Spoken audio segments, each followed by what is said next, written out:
Good afternoon, producer Susan, and how are you doing this fine evening? I'm doing great, Jersee Joe. How are you? I'm great, thank you. You got your heat, you got your furnace turned on yet? No, it was a gorgeous, gorgeous day. Uh, 65, sunny, a little windy, but it's dark outside. did you, did you have any pumpkins this year? No, I didn't do any pumpkins this All right. year. And what's Penn State's record so far this season? We just lost one game to Ohio State. And how many more games left? Let's see. There's two at home and I think two on the road. So you got 4 games to go, huh? Yeah, definitely three. So you pretty much have a bowl game locked up, huh? Yep. Yep, for sure. All right. Well, you want to hear what we're going to talk about today or try to talk about? Yeah, what's on the agenda? All right. Well, our quote of the week. Well, first of all, today is November 7th. We are now on standard time. Daylight saving time ended a couple days ago. Um, so our quote of the week is from the Roman Emperor Marcus Aurelius on the value of the opinion of 10,000 men and why it can sometimes be worthless. We'll tell you how bad retail theft has gotten and what it's costing you, the law-abiding consumer, each year. We'll tell you how fast the fastest male runner ran the New York City Marathon this past weekend and compare his time with that of the fastest female runner and ask if there should still be separate records and winners for male and female runners, separate categories. We'll play a clip of a journalist explaining why classifying CO2 as a pollutant is nonsense. We'll play a clip of Louisiana Senator John Kennedy explaining why he thinks that President Biden has, quote, taken the bullet train to Chumptown. It's funny as hell. We'll ask why the federal government is spending billions of taxpayer dollars to help pay for the expansion of a New York City subway line that won't benefit anyone who doesn't live or work in the city of New York. Trying to figure out why that's a federal responsibility, particularly when our government is broke. We'll tell you about a new minimum wage law in California that is adding billions to the state's budget deficit and how deeply in debt the state of California actually is. We'll tell you which wealthy and famous Seattle resident is leaving that state and moving to Florida, where they have no state income tax. We'll tell you how many prior arrests the average homicide suspect in Washington, D.C. has on his record, and why people with double-digit felony arrests are still walking around free in that city, committing even more crimes. And in a related story, our taxpayer relief shot also comes to us from the city of Washington, D.C., where two very young teenagers picked the wrong car to try and carjack. Tragic when you hear how old one of these carjackers was. All right, the Roman Emperor Marcus Aurelius once said, the opinion of 10,000 men is of no value if none of them knows anything about the subject. Can you relate to that? You hear people spouting off on stuff all the time? Yeah. And I- unfortunately, sometimes their opinion, makes it into mainstream. Right. So, and they vote. I mean, Yeah. it amazes me that 35% of the people still think Biden is doing a good job and should run for re-election. I mean, with 160 million people voting in our elections, 35%, that's 50 million people still think that Biden is doing a great job as president. So that just shows you there's 50 million people, how sound is their opinion if they think Biden is doing a great job as president and should run for another term? I Yeah, mean, and by the way, today was election day, or it still is election day, I yeah, guess, for another hour. yep. And this being a non-presidential election, but this was a very important election because I don't know about you, but I voted for judges in both the Superior Court and Court of Common Pleas, and also our sheriff. And those are the Yep. spots that really, have a significant local change. Right. And in some places like Virginia, the entire state now the governor is not up for re-election, but the entire state legislature in places like Virginia is up for re-election. You can have a massive change in who controls both houses of state in Virginia, just as an example. So hopefully people who voted today, people who could vote, did vote, even if it wasn't a presidential election. And another big one that was on our local ballot, which we talked about last week, was our school board was up for election Yep. today. Same And here. Our school board. Yep. Yeah, we spoke about Oregon last week and about how, you don't need to know how to read or write or do Yeah, you don't anything. need to read, write, or do math to get a high school diploma in Oregon, and that's what And that's that's up the to school board deciding that. that's school boards decided. Absolutely. So yes, I voted. My wife voted. I'm glad you voted because even non-presidential elections are important. All right. How many times have we talked about retail theft and these rings of where 25 people storm into a store and loot the place and that they're out in under 3 minutes and taking 50, 60, $70,000. How many times have we talked about Just those about types of every show. I'm sorry? Just about every show. Just about every show. Well, there's a trade organization called the National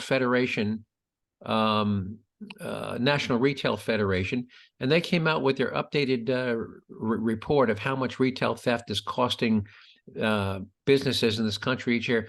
That number is a new record high of $112 billion per year. Now, since stores can't afford to absorb those kinds of losses if they want to stay in business, they obviously have to raise prices to offset those losses. So what does that 112 billion per year in retail theft translate to for the average household? Well, there are 131 million US households. So if you divide 112 billion by 131 million household, that means that the average household in this country is paying an extra $855 per year in higher retail prices to offset the cost of retail theft. Can you imagine that? People Yeah. don't realize that they are paying for retail theft to the Yeah. tune of, again, if you're a family of four, it's $900 a year out of your household budget is going to offset the cost of retail theft. So it does affect you. Any thoughts on retail theft? Yeah, and again, these district attorneys and judges who are not prosecuting these because they're not seen as a significant crime, but it has a significant impact. Yeah, so I like in California, if it's under 950, it's not a prosecutable felony. But when you get 25 people all going to the store at the same time and they each steal $900 worth of stuff, Mhm. it's a $20,000 loss to the store, Yeah. in 3 minutes. So, and by the way, and of course, people tend to not want to go back to that store. If you have a store that's been the subject of a mass raid like that by 25 thugs, you think you're going to go back to that store to go shopping, No, particularly if and they're I taking. did see on the news last week, I believe this was in New Jersey. I believe it was they did both a Walmart and a Target, where basically everything is locked up, and you have to wait for a sales associate to come on and unlock everything.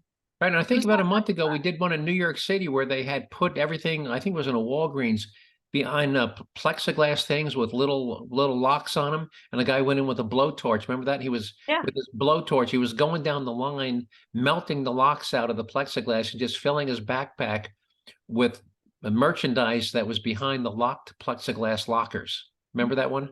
Yeah, but again, if I don't have time to wait around for a sales associate to come Yep. unlock every single cabinet that I need to get an object out of. Yep.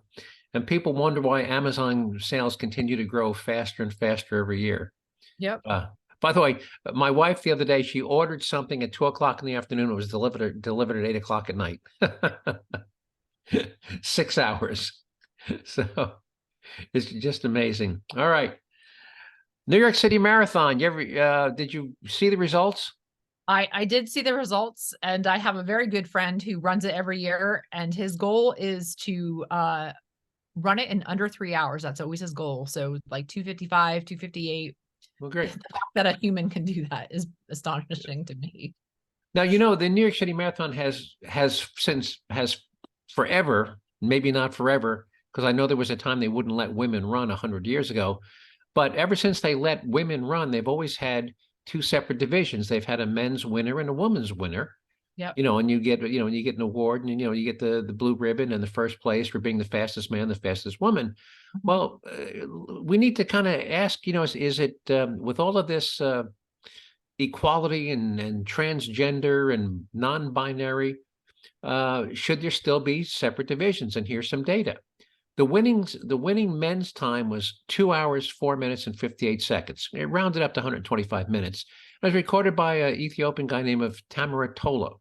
Mhm. Now, after he crossed the finish line at 2 hours and 4 minutes and 58 seconds, No other woman crossed the finish line until Helen Obiri did at 2 hours and 27 minutes and 23 seconds.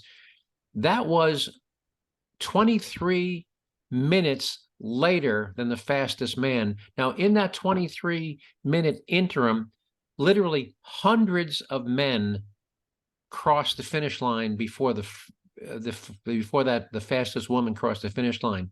So in that 23, which means that so let's assume there were 500 men crossed in that 23-minute interval. That means that the 500th fastest man was still better than the fastest woman female runner.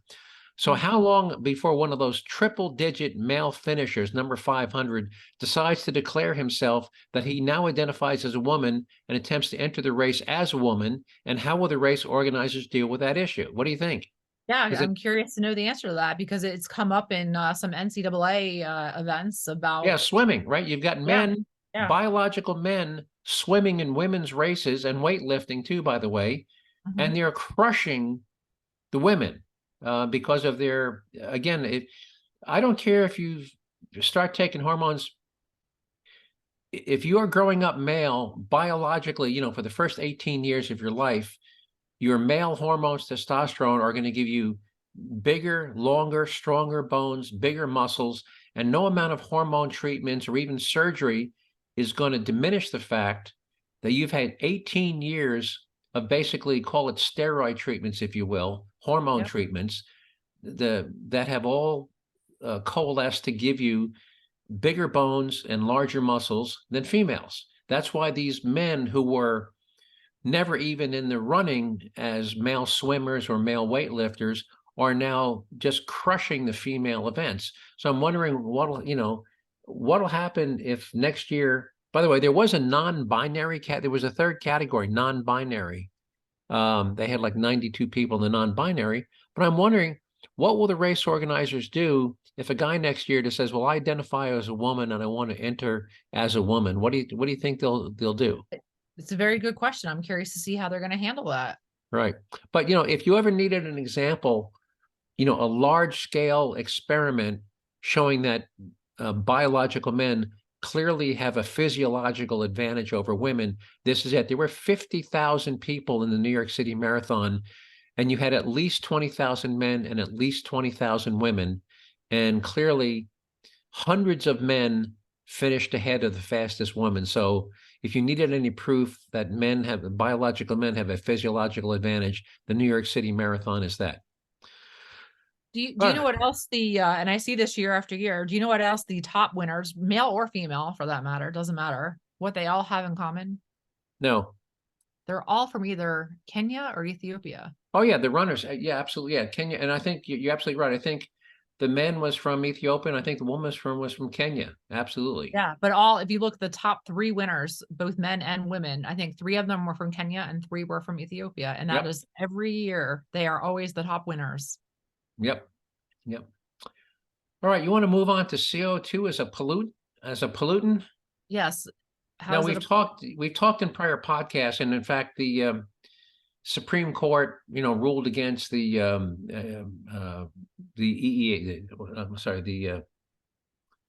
EPA. They were trying to regulate CO2 as a pollutant, as a toxic substance, and still at the state level, there are still many. And you hear about greenhouse gases, and you still hear, and there's still all sorts of legislative and political efforts to regulate CO2, claiming it is harmful. Well, here is a professor who's spent a lot of time. He's a journalist, and I want to give you his name. He's an award-winning journalist, Alex Newman.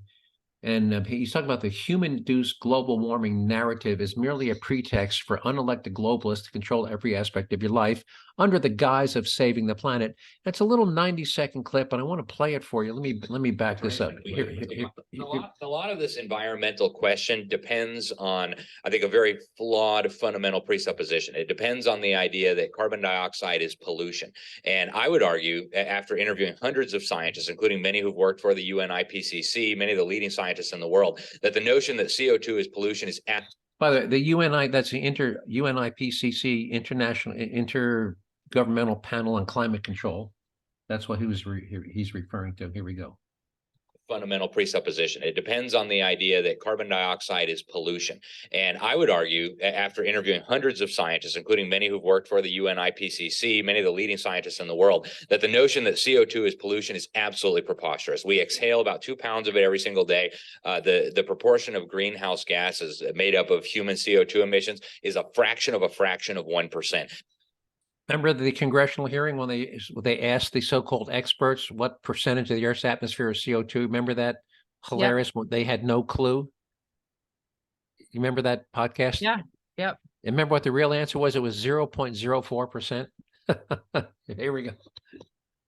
The idea that that is going to destroy the planet or change the temperature of the Earth is, frankly, in my opinion, totally ludicrous. But from a totalitarian perspective, if you can convince people that CO2 is pollution, there's no human activity that doesn't result in CO2 emissions, including living, including dying, turning on a light switch. Every single aspect of your life, then, if we submit to the idea that CO2 is pollution, then comes under the regulatory control of the people who claim to be saving us from pollution. So when they do these environmental studies and they say, well, your CO2 footprint will be smaller if you eat bugs or you do this, that, or the other, you drive an electric car, that doesn't show anything about whether that's going to benefit the environment or not. In fact, CO2 has actually been very beneficial for the environment. In interviewing Trump's climate advisor, Dr. William Happer, a physics professor at Princeton University, he said the Earth is starving for more CO2. And since we've had a little bit of an increase in atmospheric CO2 over the last 100 years or so, plants have gotten much greener, agricultural yields have improved. So I think we need to also talk about the fundamental presupposition here. Is CO2 really pollution?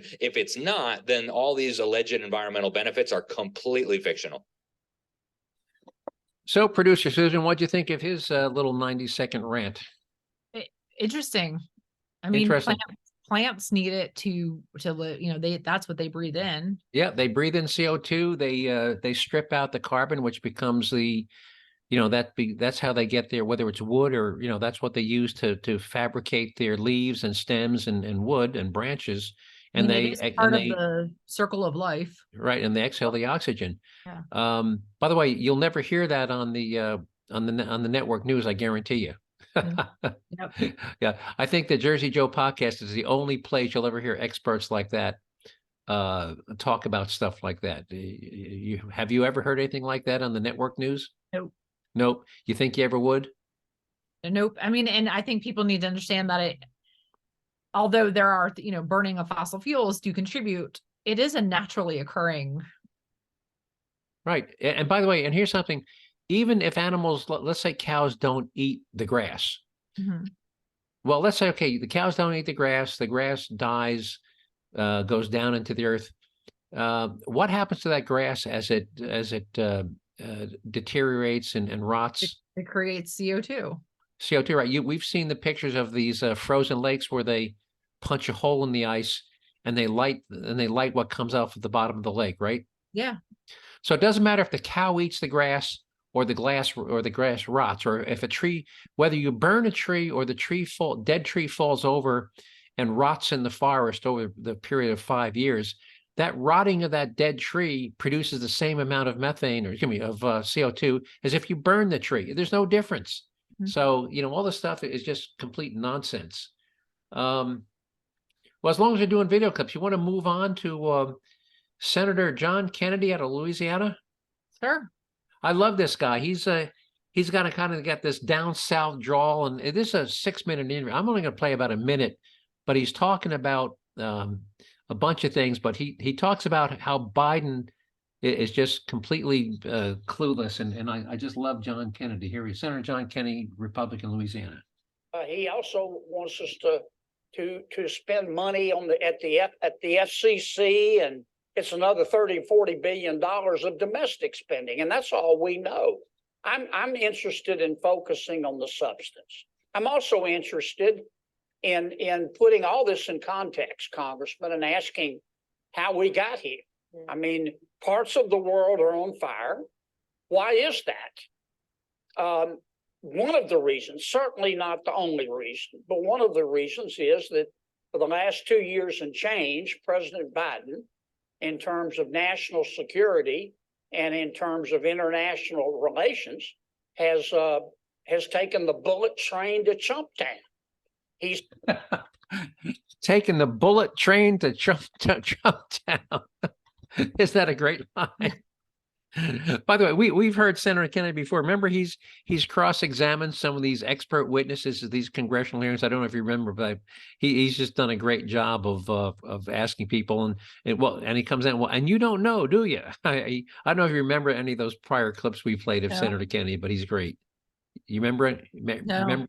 You don't remember any of Not those? off the top of my head. All right, he's just great. Anyway, Senator John, you can watch on Fox. Just Google Biden has taken the bullet train to Chumptown, if you want to listen to the entire 6-minute interview. It is a great interview, but I just thought that was a great line. The bullet train to, wasting no time, the bullet train to Chumptown. Hang on. Here we go. All right. So New York City has decided they want to extend a subway line. They want to make a connector. It's going to cost them $8 billion. Now, it will only benefit people who live and work in New York City. Can you think of any reason why you, a federal taxpayer, should be helping to pay for that subway line? No, if it's restricted to just New York City residents, the city of New York should pay for it. Well, residents and people who work in the city. Yeah. Okay. But if you work in the city, by the way, you pay New York City has an income tax. Mm-hmm. So if you live in the city or work in the city, you pay New York City income taxes, plus you pay a fare every time you go to ride the subway. Yeah. So it boggles my mind of this whole concept that the federal government should be paying for things that don't benefit the entire population of the country. You know, we are $33 trillion in debt. We should not be paying for things that, number one, are not essential, and two, don't benefit the entire population of this country. So to me, this is just a painful example of the federal government has no restrictions. They have no guiding principle on what we should be paying for. And here's the quote: "This weekend, the Biden administration will hand over nearly half of the $8 billion the Metropolitan Transit Authority needs to complete phase 2 of the 2nd Avenue subway, which will carry strap hangers north past 96th Street and then west along 125th Street to meet up with Metro North and the 5, 4, 5, and 6 lines." So again, this is the type of thing that we need to stop doing. We need to stop, now, can we get to a balanced budget next year, the year after? No. But we can certainly slow down the rate at which we are adding to that 33 trillion. And this is just one. I could give you 100 examples, and this is just one. So I just shake my head when I read stuff about this, and I got to ask myself, why does anybody say, why are we doing this at the federal level? So I'm trying to think. You said it goes to 125th Street to up to Metro North. So that's not even servicing all of Manhattan. No. Well, again, this is, Manhattan has a subway system. This is just robust. And this is just a connector. And again, you could do it with a bus line, and you don't need to spend $8 billion to put a bus line in. I mean, New York City has a fairly robust subway system. You can get pretty much anywhere. Right. And so, again, this is $8 billion. I don't even think the city should be spending it. And if they do want to spend it, let them fund it themselves out of subway fares and New York City taxes, but don't ask you and me to pay for an extension of a subway that I'll never ride on. Yep. And benefits me in no way, shape, or form. All right. You want to move on to California and how they've shot themselves in the foot? What'd they do to themselves this time? Well, earlier in the year, they passed a new law mandating that the minimum wage for, quote, healthcare workers is going to be $25. Now, unfortunately, when they defined healthcare workers, they defined a healthcare worker as anybody who works in or for a hospital or any type of healthcare facility. So you can say, yeah, well, those nurses, those nurses, they need to be paid the right amount of money. Well, guess what?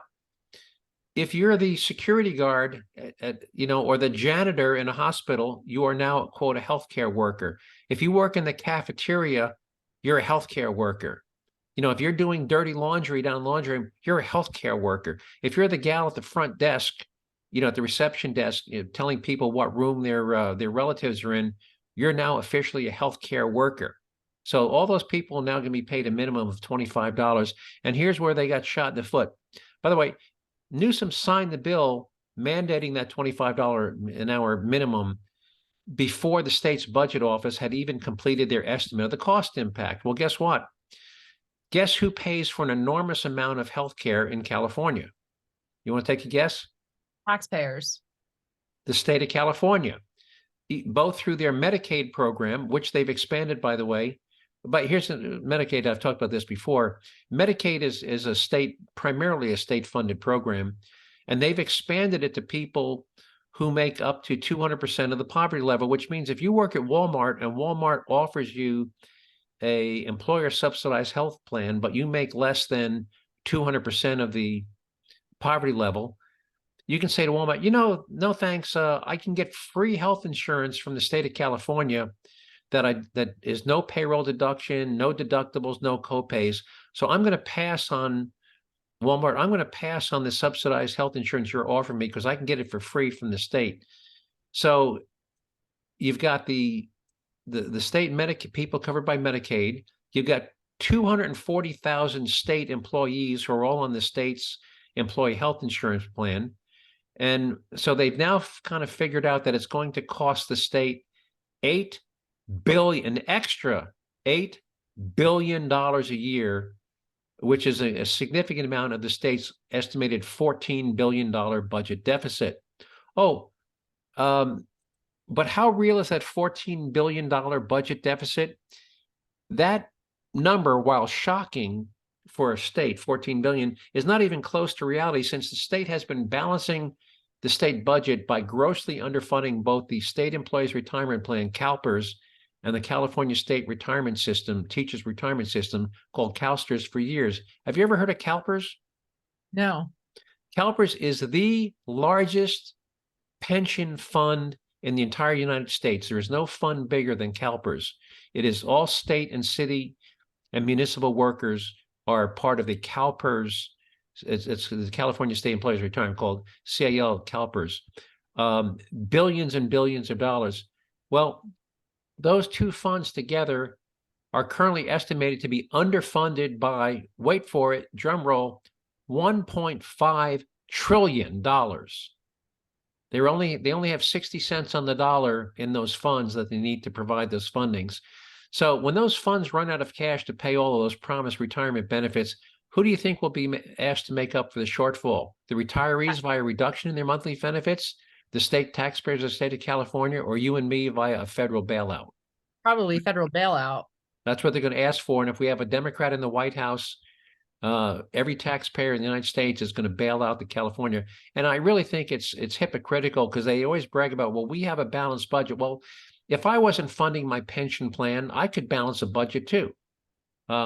Again, they've underfunded, and this isn't a surprise. This has been known that they were underfunding it for a decade now, and they just closed their eyes. Yep, we got a balanced budget this year, only because they refused to put in the money they should have been putting into their pension plan. All right, how much time we got? Oh, let's see. We got about 5-10 minutes. All right, well, we'll do this quick. Who's one of the who do you think is the wealthiest man in the state of Washington, in Seattle? Is Jeff Bezos live up there? Jeff Bezos. Well, Yeah. he has been living up there.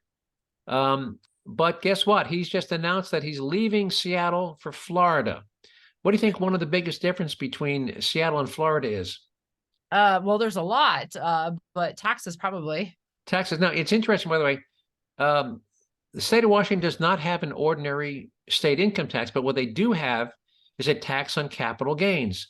And when you sell a stock at a profit, you pay 7% to the state of Washington as a capital gains tax. Well, if you're Jeff Bezos and you're selling $2 billion worth of stock to maybe buy something like the Washington Post newspaper, or to start a new company like Blue Origin's, the space satellite launching company, if you cash in $2 billion worth of stock, that's $140 million in taxes that you have to give to the state of Washington just because you sold some stock. So, we always say money is fungible and it's going to move to where they get the best return. So Jeff Bezos is taking his wealth and his tax dollars with him to Florida. I wonder how big of a hole that's going to leave in the state's budget. And by the way, a couple of years ago, a guy who lived in New Jersey who was responsible for 1% of all the income taxes paid in the state of New Jersey up and left for Florida, and he left a gaping hole in the state of New Jersey's income tax revenues as well. All right. I'm going to run through these next two because they're linked. Yesterday, the chief of police in Washington, D.C. came out with this stunning statistic. He said the average homicide suspect who gets arrested this year has 11. That's 11 prior arrests at the time they are arrested and charged with a homicide. That is up from an average of 5.3 prior arrests in 2001. So, and here's the question. So why are people in their 20s and 30s who have 11 prior arrests still roaming the streets of Washington, D.C.? This is exactly why you need to get out and vote for your district attorneys and your judges who are going to not let these people out on the street. Right. And here's the example. And here's the reason why they're still roaming the street. And here's a quote. For years, the so-called, quote, paper rate steadily climbed. It's the rate at which arrests by D.C. police were not prosecuted in court. In fiscal year 2022, 2 out of every 3 criminal arrests were not prosecuted. Let me repeat that.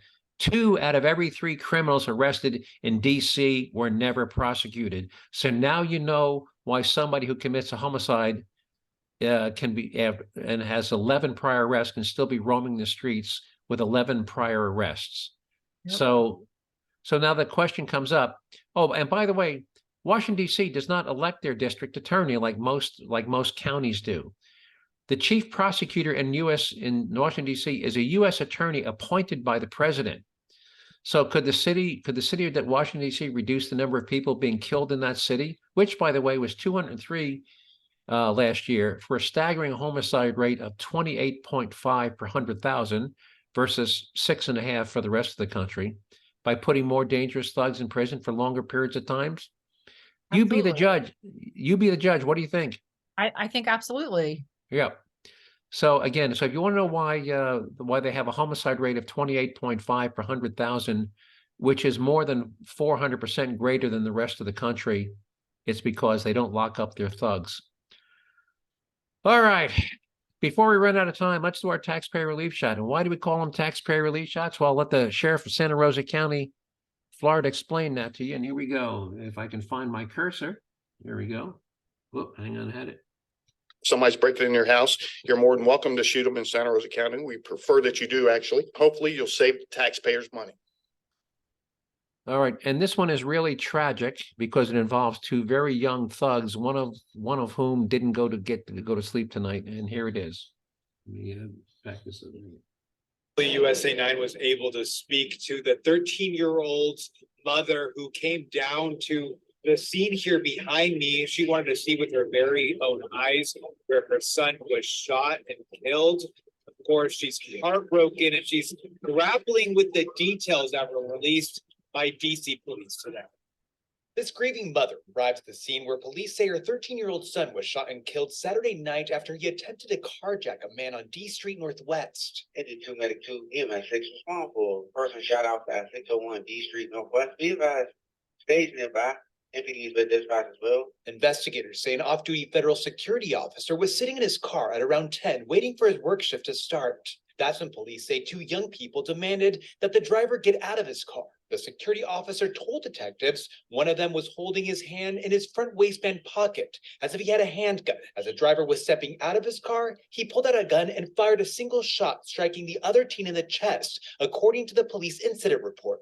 13-year-old Bernard Tony Jr. of Southeast DC died at the hospital. When his mother visited the scene Sunday, she was consoled by a man who works in the area.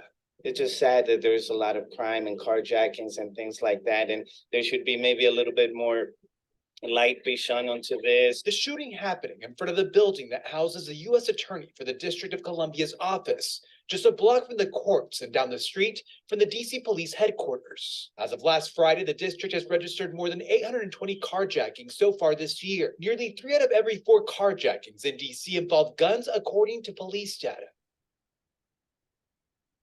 Right. Now, by the way, I think we talked about this either last week or the week before, that they're now averaging 3 armed carjackings a day in Washington, D.C. Yeah. So imagine so far this year, what we're a day 250, and they're already up to 841 carjackings. Yeah, and the year's not over. All right. And here's a 13-year-old kid dead, because they tried to carjack the wrong car. And by the way, it was inevitable. If they were going to continue to do this, they unfortunately picked a car this time that had an armed federal security officer sitting in it. But if it wasn't this guy, sooner or later it was going to be somebody else. So it's just tragic. And if you don't start putting people in jail, I mean, if you're 13 years old, you get caught in a stolen car, they book you, boom, they give you notice to appear, and they release you. You don't even spend a night in jail. So that's why there's really no penalty for doing things, committing serious crimes like carjacking. And young people are going to continue to die. That's why we need, that's as you said, elections are important. But unfortunately, in Washington, D.C., local elections don't matter because the president appoints the U.S. attorney. They don't have their own. But in every other state every other county where you get to vote for district attorney, that's why who your district attorney is important. Anyway, before we run out of time, anything you want to add? Nope. Just enjoy this warm weather while it lasts. Another day or two. I'll certainly try. Anyway, I want to thank all of you listening to the podcast for giving me 30 minutes of your busy day to listen to me ramble on about things I find of interest and importance. If you want to learn more, go to the Jerzee Joe website. It's Jerzee, JerzeeJoe.com, where you can find show notes and prior podcasts. If you want to send me an email with a comment, question, or suggested topic, it's simply joe@JerzeeJoe.com. And again, JerzeeJoe, JerzeeJoe.com. And with that, producer Susan, I'll say good night, and I'll talk to you next week. All right? Good night, Jerzee Joe. Take care. Bye-bye.